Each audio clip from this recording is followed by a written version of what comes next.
नमस्कार। The deep dive में आपका स्वागत है। आज हम भारतीय संविधान की कुछ बहुत ही दिलचस्प गहराइयों में उतर रहे हैं। नमस्कार। हम बात करेंगे उन हिस्सों की जो बताते हैं कि हमारे देश को कैसा होना चाहिए और एक नागरिक के तौर पर हमारी क्या भूमिका है। मतलब राज्य के नीति निर्देशक तत्व जिन्हें डीएसपी कहते हैं और मौलिक कर्तव्य यानी फंडामेंटल ड्यूटीज। जी हाँ, ये दोनों ही संविधान के बहुत महत्वपूर्ण हिस्से हैं। हमारे पास जो जानकारी है वो इन पर काफी विस्तार से बात करती है। तो आज कोशिश रहेगी ये समझने की कि ये सिद्धांत असल में हैं क्या, इनकी अहमियत क्या है और सबसे दिलचस्प, इनका हमारे मौलिक अधिकारों फंडामेंटल राइट्स से क्या रिश्ता है। कभी मेल, कभी शायद टकराव। बिल्कुल, ये रिश्ता बड़ा पेचीदा और विकसित होता रहा है। तो चलिए शुरू करते हैं। सबसे पहले ये नीति निर्देशक तत्व सुनने में थोड़े अकेडमिक से लगते हैं। ये हैं क्या असल में? हाँ, देखिए, ये संविधान के भाग 4 में है, अनुच्छेद 36 से 51 तक। और ये विचार हमने आयरलैंड के संविधान से लिया है। मतलब जब भी वो कोई कानून बनाएंगे या कोई नीति लागू करेंगे तो उन्हें इन सिद्धांतों को ध्यान में रखना चाहिए। तो एक तरह से ये सरकार के लिए एक गाइड बुक है। हाँ, कह सकते हैं। ये वो आदर्श हैं, वो सपने हैं जो संविधान बनाने वालों ने देखे थे कि भारत को एक कल्याणकारी राज्य, एक वेलफेयर स्टेट बनना है। लेकिन इसमें एक पेच है ना, कि आप इन्हें लेकर अदालत नहीं जा सकते। बिल्कुल सही, और यही बात इन्हें मौलिक अधिकारों से अलग करती है। अनुच्छेद 37 साफ कहता है कि ये सिद्धांत गैर न्यायिक है, मतलब नॉन जस्टिशिएबल। गैर न्यायिक मतलब अगर सरकार इन्हें लागू नहीं करती या ठीक से लागू नहीं करती तो कोई नागरिक अदालत जाकर ये नहीं कह सकता कि सरकार को मजबूर किया जाए इन्हें लागू करने के लिए। ये कानूनी तौर पर लागू करने योग्य नहीं है। सिर्फ अच्छी बातें हैं कागज पर। ये सवाल बहुत वाजिब है और शुरू से ही इस पर बहस होती रही है। देखिए, इनका मुख्य उद्देश्य है भारत में सामाजिक और आर्थिक लोकतंत्र की स्थापना करना। राजनीतिक लोकतंत्र तो हमें मौलिक अधिकारों से मिल जाता है, लेकिन सच्ची आज़ादी तब है जब समाज में बराबरी हो, आर्थिक न्याय हो। सामाजिक और आर्थिक लोकतंत्र। जी, ये एक कल्याणकारी राज्य का खाका खींचते हैं जहां सरकार सिर्फ पुलिस और सेना का काम न करे, बल्कि लोगों की भलाई, शिक्षा, स्वास्थ्य, रोजगार का भी ध्यान रखे। डॉक्टर BR अम्बेडकर ने तो इन्हें संविधान की नवीन विशेषता, एक नॉवल फीचर कहा था। अच्छा, अम्बेडकर जी ने इसे नवीन विशेषता कहा। हाँ, हालांकि कुछ आलोचक भी थे, जैसे केटी शाह ने मजाक में कहा था कि ये तो एक ऐसा चेक है जिसे बैंक अपनी मर्जी से ही भुनाएगा, मतलब सरकार की मर्जी। हाँ, ये तो दिलचस्प नजरिया है। बिल्कुल। लेकिन दूसरी तरफ ग्रैंडमे ऑस्टिन जैसे विद्वानों ने इन्हें संविधान की अंतरात्मा कहा। BN राव, जो संवैधानिक सलाहकार थे, उन्होंने इन्हें राज्य के अधिकारियों के लिए नैतिक उपदेश माना। तो हाँ, विचार अलग अलग थे, पर इनका नैतिक और राजनीतिक महत्व हमेशा माना गया। समझने के लिए क्या हम कुछ उदाहरण देख सकते हैं? सुना है इन्हें कुछ श्रेणियों में बांटा जाता है, समाजवादी, गांधीवादी। हाँ, संविधान में ऐसा कोई वर्गीकरण नहीं है, लेकिन हाँ, समझने के लिए विद्वान इन्हें अक्सर 3 हिस्सों में बांटते हैं: समाजवादी, गांधीवादी और उदार बौद्धिक सिद्धांत। तो पहले समाजवादी सिद्धांतों की बात करें। जरूर। समाजवादी सिद्धांत जाहिर है सामाजिक और आर्थिक समानता पर जोर देते हैं। जैसे अनुच्छेद 38 कहता है कि राज्य लोक कल्याण को बढ़ावा देगा और आय, प्रतिष्ठा, सुविधाओं और अवसरों की असमानता को कम करने की कोशिश करेगा। ये 44वें संशोधन से जोड़ा गया था। वेतन, ये तो आज भी बहुत बड़ा मुद्दा है। बिल्कुल। और इसी अनुच्छेद में है कि श्रमिकों के स्वास्थ्य का ध्यान रखा जाए, बच्चों का शोषण न हो। फिर 42वें संशोधन से अनुच्छेद 39A जोड़ा गया, जो कहता है कि गरीबों को मुफ्त कानूनी सहायता दी जाए। अच्छा। अनुच्छेद 41 काम पाने के अधिकार की बात करता है, खासकर बेरोजगारी, बुढ़ापे, बीमारी में सहायता की। अनुच्छेद 42 काम करने की न्याय संगत और मानवीय दशाओं और मातृत्व अवकाश की बात करता है। और 43 उद्योगों में लगे मजदूरों के लिए निर्वाह मजदूरी और एक सभ्य जीवन स्तर की बात करता है। 43A उद्योगों के प्रबंधन में श्रमिकों की भागीदारी की बात करता है। ये भी 42वें संशोधन से आया। ये तो काफी मजबूत सामाजिक लक्ष्य लगते हैं। अब गांधीवादी सिद्धांतों के बारे में बताएं। गांधीवादी सिद्धांत, जैसा नाम से ही जाहिर है, महात्मा गांधी के विचारों और सपनों पर आधारित है। जी। जैसे अनुच्छेद 40 ग्राम पंचायतों का संगठन। गांधी जी का सपना था कि सत्ता गांव तक पहुंचे। और इससे तो बाद में 73वें संशोधन से संवैधानिक दर्जा भी मिला, है ना? जी हाँ, बिल्कुल। फिर अनुच्छेद 43 कुटीर उद्योगों को बढ़ावा देने की बात करता है। अनुच्छेद 43B जो 97वें संशोधन से आया, सहकारी समितियों को बढ़ावा देने की बात करता है।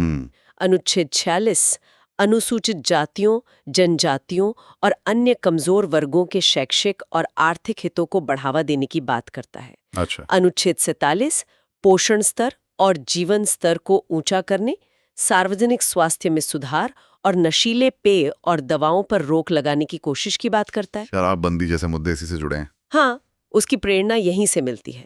और अनुच्छेद 48 कृषि और पशुपालन को आधुनिक और वैज्ञानिक तरीके से संगठित करने और गायों और अन्य दुधारू पशुओं के वध पर रोक लगाने की बात करता है। अच्छा। और तीसरी श्रेणी उदार बौद्धिक। हाँ, उदार बौद्धिक सिद्धांत वो है जो उदारवाद और तर्क संगत सोच पर आधारित लगते हैं। इसमें सबसे चर्चित है अनुच्छेद 44 सभी नागरिकों के लिए एक समान नागरिक संहिता, यूनिफॉर्म सिविल कोड। हाँ, इस पे तो आजकल बहुत बहस होती है। बिल्कुल। फिर अनुच्छेद 45 है जो मूल रूप से 14 साल तक के बच्चों के लिए मुफ्त और अनिवार्य शिक्षा की बात करता था, लेकिन 86वें संशोधन के बाद अब ये 6 साल तक के बच्चों की देखभाल और शिक्षा की बात करता है, क्योंकि 6-14 साल की शिक्षा अब मौलिक अधिकार बन गई है। अच्छा, ये बदलाव हुआ है। जी। अनुच्छेद 48A जो 42वें संशोधन से आया, पर्यावरण की सुरक्षा और सुधार, वनों और वन्य जीवों की रक्षा की बात करता है। अनुच्छेद 49 राष्ट्रीय महत्व के स्मारकों, स्थानों और वस्तुओं के संरक्षण की बात करता है। अनुच्छेद 50 न्यायपालिका को कार्यपालिका से अलग रखने की बात करता है, जो लोकतंत्र के लिए बहुत जरूरी है। और अनुच्छेद 51 अंतर्राष्ट्रीय शांति और सुरक्षा को बढ़ावा देने, राष्ट्रों के बीच न्यायपूर्ण संबंध बनाए रखने, अंतर्राष्ट्रीय कानूनों और संधियों का सम्मान करने और अंतर्राष्ट्रीय विवादों को मध्यस्थता से निपटाने की बात करता है। तो ये है वो आदर्श, वो लक्ष्य जिन्हें पाने के लिए राज्य को कोशिश करनी चाहिए। लेकिन अब आते हैं उस मुद्दे पर जहां टकराव हो सकता है, हमारे मौलिक अधिकार जिनके लिए हम सीधे कोर्ट जा सकते हैं। इनका और इन निर्देशक तत्वों का क्या रिश्ता है? हाँ, ये बहुत ही महत्वपूर्ण और कह सकते हैं जटिल सवाल है। इन दोनों के बीच का रिश्ता शुरू से ही बहस और अदालती व्याख्या का विषय रहा है। शुरुआत में क्या स्थिति थी? शुरुआत में 1951 में एक मामला आया, चंपकम दोरेराजन मामला। सुप्रीम कोर्ट ने कहा कि मौलिक अधिकार FRS नीति निदेशक तत्वों DPSPs पर हावी रहेंगे। मतलब अगर दोनों में टकराव होता है तो मौलिक अधिकार मान्य होंगे। कोर्ट ने कहा कि DPSPs को FRS के सहायक के रूप में काम करना चाहिए। तो मौलिक अधिकार ज्यादा मजबूत माने गए? हाँ, क्योंकि वो न्यायिक रूप से लागू किए जा सकते थे। लेकिन सरकारें खासकर सामाजिक न्याय वाले DPSPs को लागू करना चाहती थी, जैसे जमींदारी उन्मूलन। तो संसद ने संविधान में संशोधन करके DPSPs को ज्यादा महत्व देने की कोशिश की। जैसे कौन से संशोधन? जैसे पहला, चौथा और फिर 17वां संशोधन। और फिर 25वां संशोधन 1971 आया, जो काफी अहम था। इसने अनुच्छेद 41C जोड़ा। अनुच्छेद 41C? हाँ, इसने कहा कि अगर सरकार अनुच्छेद 39B या C जो संसाधनों के समान वितरण और धन के संकेंद्रण को रोकने से जुड़े हैं को लागू करने के लिए कोई कानून बनाती है, तो उस कानून को अनुच्छेद 14 समानता का अधिकार या अनुच्छेद 19 स्वतंत्रता का अधिकार के आधार पर चुनौती नहीं दी जा सकती। ओहो, ये तो बहुत बड़ा बदलाव था। और इतना ही नहीं, इसने ये भी कहा कि ऐसी किसी कानून को इस आधार पर भी अदालत में सवाल नहीं किया जा सकता कि वो वास्तव में इन निदेशक तत्वों को लागू करता भी है या नहीं। मतलब न्यायिक समीक्षा का रास्ता बंद करने की कोशिश थी। तो क्या अदालत ने इसे मान लिया? यहीं पर आता है भारतीय संवैधानिक इतिहास का सबसे महत्वपूर्ण मामला, केशवानंद भारती बनाम केरल राज्य 1973। एक बहुत बड़ी 13 जजों की बेंच बैठी थी। हाँ, केशवानंद भारती केस तो सुना है। इस केस में सुप्रीम कोर्ट ने संविधान की बुनियादी संरचना या मूल ढांचे, बेसिक स्ट्रक्चर का सिद्धांत दिया। कोर्ट ने कहा कि संसद को संविधान में संशोधन करने की शक्ति है, यहाँ तक कि मौलिक अधिकारों में भी, लेकिन वो संविधान की बुनियादी संरचना को नहीं बदल सकती। बुनियादी संरचना ये क्या है? कैसे कहीं लिखा गया है? नहीं, ये कहीं लिखा नहीं है। कोर्ट ने कहा कि ये संविधान के वो मूल तत्व हैं जो उसकी पहचान है, जैसे लोकतंत्र, धर्मनिरपेक्षता, संघीय ढांचा, कानून का शासन, न्यायिक समीक्षा वगैरह। और कोर्ट समय समय पर बताता रहेगा कि क्या-क्या बुनियादी संरचना का हिस्सा है। तो केशवानंद भारती में 25वें संशोधन का क्या हुआ? कोर्ट ने 25वें संशोधन के उस हिस्से को जो अनुच्छेद 39 बी और सी को लागू करने वाले कानूनों को अनुच्छेद 14 और 19 पर वरीयता देता था, उसे तो वैध माना, लेकिन उसके दूसरे हिस्से को जो न्यायिक समीक्षा पर रोक लगाता था, उसे असंवैधानिक घोषित कर दिया। कोर्ट ने कहा कि न्यायिक समीक्षा खुद संविधान की बुनियादी संरचना का हिस्सा है। अच्छा, तो कोर्ट ने अपनी समीक्षा की शक्ति बचा ली? बिल्कुल। इसके बाद 42वां संशोधन आया 1976, जिसे मिनी संविधान भी कहते हैं।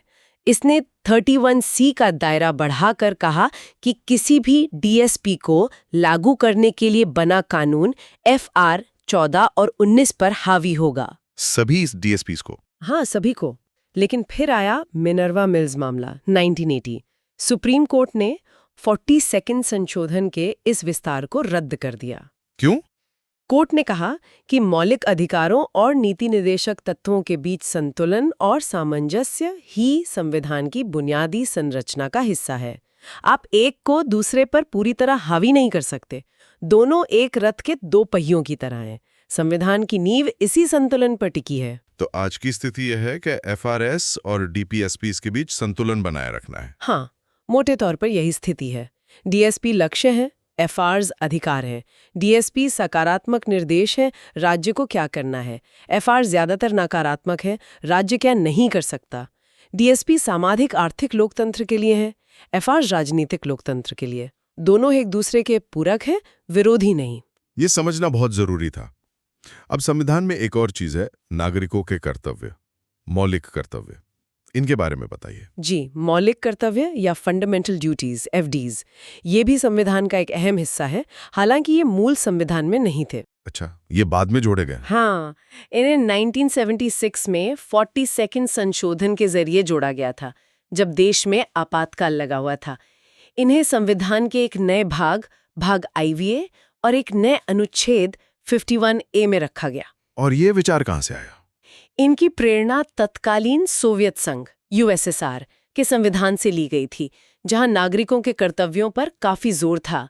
इन्हें स्वर्ण सिंह समिति की सिफारिशों के आधार पर शामिल किया गया था। स्वर्ण सिंह समिति, इन्होंने क्या सिफारिशें की थी? समिति का मानना था कि अधिकारों के साथ साथ नागरिकों को अपने कर्तव्यों के प्रति भी सचेत होना चाहिए। उन्होंने 8 मौलिक कर्तव्यों का सुझाव दिया था। दिलचस्प बात यह है कि समिति ने कुछ ऐसी सिफारिशें भी की थीं जिन्हें सरकार ने नहीं माना। जैसे? उनको किसी भी मौलिक अधिकार के उल्लंघन के आधार पर अदालत में चुनौती न दी जा सके, इसे नहीं माना गया। उन्होंने ये भी कहा था कि टैक्स देना एक मौलिक कर्तव्य होना चाहिए। टैक्स देना ये तो नहीं है कर्तव्य में? नहीं, इसे भी शामिल नहीं किया गया। और एक महत्वपूर्ण बात यह है कि ये कर्तव्य सिर्फ भारतीय नागरिकों पर लागू होते हैं, विदेशियों पर नहीं। तो अभी कितने मौलिक कर्तव्य हैं संविधान में? शुरुआत में 10 थे, अब 11 हैं। और ये कहते क्या हैं? कुछ मुख्य कर्तव्यों के बारे में बताएंगी? हाँ, इनमें शामिल है संविधान का पालन करना और उसके आदर्शों, संस्थाओं, राष्ट्रीय ध्वज और राष्ट्रगान का आदर करना। स्वतंत्रता के लिए हमारे राष्ट्रीय आंदोलन को प्रेरित करने वाले उच्च आदर्शों को हृदय में संजोए रखना और उनका पालन करना। भारत की संप्रभुता, एकता और अखंडता की रक्षा करना और उसे बनाए रखना। देश की रक्षा करना और आह्वान किए जाने पर राष्ट्र की सेवा करना। भारत के सभी लोगों में समरसता और समान भाईचारे की भावना का निर्माण करना, जो धर्म, भाषा और प्रदेश या वर्ग पर आधारित सभी भेदभावों से परे हो। ऐसी प्रथाओं का त्याग करना जो स्त्रियों के सम्मान के विरुद्ध है। हमारी सामासिक संस्कृति यानी मिली-जुली संस्कृति की गौरवशाली परंपरा का महत्व समझना और उसका परिरक्षण करना। हमारी संस्कृति की रक्षा करना। जी, वनों, झीलों, नदियों और वन्य जीवों सहित प्राकृतिक पर्यावरण की रक्षा करना और उसका संवर्धन करना तथा प्राणी मात्र के प्रति दया भाव रखना, वैज्ञानिक दृष्टिकोण, मानववाद और ज्ञानार्जन तथा सुधार की भावना का विकास करना, सार्वजनिक संपत्ति को सुरक्षित रखना और हिंसा से दूर रहना, व्यक्तिगत और सामूहिक गतिविधियों के सभी क्षेत्रों में उत्कर्ष की ओर बढ़ने का सतत प्रयास करना, जिससे राष्ट्र निरंतर बढ़ते हुए प्रयत्न और उपलब्धि की नई ऊंचाइयों को छू ले। ये तो 10 हुआ है, 11वां कौन सा है? 11वां कर्तव्य 2002 में 86वें संविधान संशोधन द्वारा जोड़ा गया है। ये शिक्षा से जुड़ा है। अच्छा, शिक्षा वाला। हाँ, ये कहता है कि जो माता पिता या संरक्षक हैं, उनका ये कर्तव्य होगा कि वे 6 से 14 वर्ष की आयु के बीच के अपने बच्चे या जैसा भी मामला हो, प्रतिपाल्य को शिक्षा के अवसर प्रदान करें। ये उसी संशोधन से आया जिसने 6 से 14 साल के बच्चों के लिए शिक्षा को मौलिक अधिकार अनुच्छेद 21A बनाया। तो क्या इन कर्तव्यों को भी कोर्ट लागू करवा सकता है, जैसे मौलिक अधिकारों को? नहीं, नीति निदेशक तत्वों की तरह ही मौलिक कर्तव्य भी गैर न्यायिक हैं। मतलब इनके पालन न करने पर सीधे तौर पर कोई कानूनी सजा नहीं है और आप किसी को कोर्ट नहीं घसीट सकते कि वो अपना कर्तव्य नहीं निभा रहा। तो फिर इनका क्या फायदा? देखिए, गैर न्यायिक होने का मतलब ये नहीं कि ये महत्वहीन है। पहली बात, ये नागरिकों के लिए एक नैतिक संहिता की तरह है, एक रिमाइंडर कि अधिकारों के साथ जिम्मेदारियां भी आती हैं। दूसरी बात, अदालतें किसी कानून की व्याख्या करते समय या उसकी संवैधानिकता तय करते समय इन्हें ध्यान में रख सकती हैं। अच्छा, मतलब कानून की व्याख्या में मदद कर सकते हैं। हाँ, और जस्टिस वर्मा समिति ने 1999 में अपनी रिपोर्ट में ये भी बताया था कि कई मौलिक कर्तव्यों को लागू करने के लिए पहले से ही सामान्य कानून मौजूद हैं। जैसे राष्ट्रीय ध्वज या संविधान के अपमान को रोकने के लिए कानून है, वन्य जीवों और पर्यावरण की रक्षा के लिए कानून है, विभिन्न समुदायों के बीच दुश्मनी फैलाने को रोकने के लिए IPC में प्रावधान है। तो ये कर्तव्य पूरी तरह से दंतहीन नहीं है, इनका अप्रत्यक्ष कानूनी असर भी है। ये बात समझने वाली है। तो अब हमारे पास ये 3 चीजें हो गई, मौलिक अधिकार, नीति निदेशक तत्व और मौलिक कर्तव्य। ये सब मिलकर भारतीय नागरिक और राज्य के बीच के रिश्ते को बनाते हैं। बिल्कुल, और इन सबको एक साथ देखने पर हमें संविधान का एक ज्यादा संतुलित और समग्र दृष्टिकोण मिलता है। और इन सब के ऊपर वो बुनियादी संरचना वाली बात है जो आपने केशवानंद भारती केस के संदर्भ में बताई थी, वो कैसे फिट होती है इसमें? हाँ, वो बुनियादी संरचना का सिद्धांत एक तरह से इन सब के लिए एक लक्ष्मण रेखा तय करता है। वो कहता है कि संसद संविधान में बदलाव तो कर सकती है, लेकिन कुछ मूल चीजों को नहीं बदल सकती जो संविधान की पहचान है। जैसे संविधान की सर्वोच्चता, भारत का संप्रभु, लोकतांत्रिक और गणतांत्रिक स्वरूप, धर्मनिरपेक्ष चरित्र, शक्तियों का पृथक्करण, विधायिका, कार्यपालिका और न्यायपालिका के बीच संघीय ढांचा, कल्याणकारी राज्य का लक्ष्य, न्यायिक समीक्षा की शक्ति और सबसे महत्वपूर्ण मौलिक अधिकारों और नीति निदेशक तत्वों के बीच का संतुलन, ये सब बुनियादी संरचना का हिस्सा माने गए हैं। तो मतलब FRs और DPSPs के बीच का संतुलन भी बुनियादी ढांचे का हिस्सा है। हाँ, मिनर्वा मिल्स केस में कोर्ट ने यही कहा था। तो संसद ऐसा कोई संशोधन नहीं कर सकती जो इस संतुलन को पूरी तरह बिगाड़ दें। वाह, तो ये सब मिलकर हमारे संविधान की एक बहुत ही समृद्ध और गहरी तस्वीर बनाते हैं। अगर हम आज की पूरी चर्चा को समेटे तो मुख्य बातें क्या रहीं? देखिए, मुख्य बातें ये हैं कि पहला, नीति निर्देशक तत्व DPSP राज्य के लिए एक नैतिक और राजनैतिक रोडमैप है जो एक कल्याणकारी, सामाजिक, आर्थिक रूप से न्यायपूर्ण भारत का सपना दिखाते हैं। ये सीधे कोर्ट से लागू नहीं होते पर कानून बनाने में मार्गदर्शक हैं। दूसरा, मौलिक कर्तव्य FDs नागरिकों की जिम्मेदारियां तय करते हैं, उन्हें याद दिलाते हैं कि राष्ट्र निर्माण में उनकी भी भूमिका है। ये भी नैतिक और अप्रत्यक्ष रूप से कानूनी महत्व रखते हैं। तीसरा, मौलिक अधिकार FRs नागरिकों को दी गई गारंटी हैं जो राज्य की शक्ति पर अंकुश लगाते हैं और राजनीतिक लोकतंत्र सुनिश्चित करते हैं। ये कोर्ट द्वारा लागू करवाए जा सकते हैं। और इन तीनों के बीच एक नाजुक संतुलन है। हाँ, और यही संतुलन जिसे अदालतों ने बुनियादी संरचना के सिद्धांत के जरिए सहेजा है, भारतीय संविधान और लोकतंत्र की जान है। ये दिखाता है कि हमारा संविधान सिर्फ अधिकारों पर ही नहीं बल्कि लक्ष्यों और कर्तव्यों पर भी ध्यान देता है। बिल्कुल सही कहा। इस पूरी चर्चा से एक सवाल मेरे मन में आ रहा है जिसका शायद कोई सीधा जवाब ना हो पर सोचने पर मजबूर करता है। पूछिए। सवाल यह है कि जैसे समान नागरिक संहिता यानी अनुच्छेद 44 या पर्यावरण की सुरक्षा यानी अनुच्छेद 48A जैसे निदेशक तत्व हैं जिन्हें आप कोर्ट से लागू नहीं करवा सकते, तो फिर भी संविधान में इनका सिर्फ लिखा होना, क्या ये समय के साथ समाज में बहस को, सोच को और सरकारों की प्राथमिकताओं को प्रभावित करता है? क्या ये गैर न्यायिक लक्ष्य भी बिना कोर्ट के डंडे के समाज को धीरे धीरे बदलने की ताकत रखते हैं? ये बहुत ही गहरा और सोचने लायक सवाल है।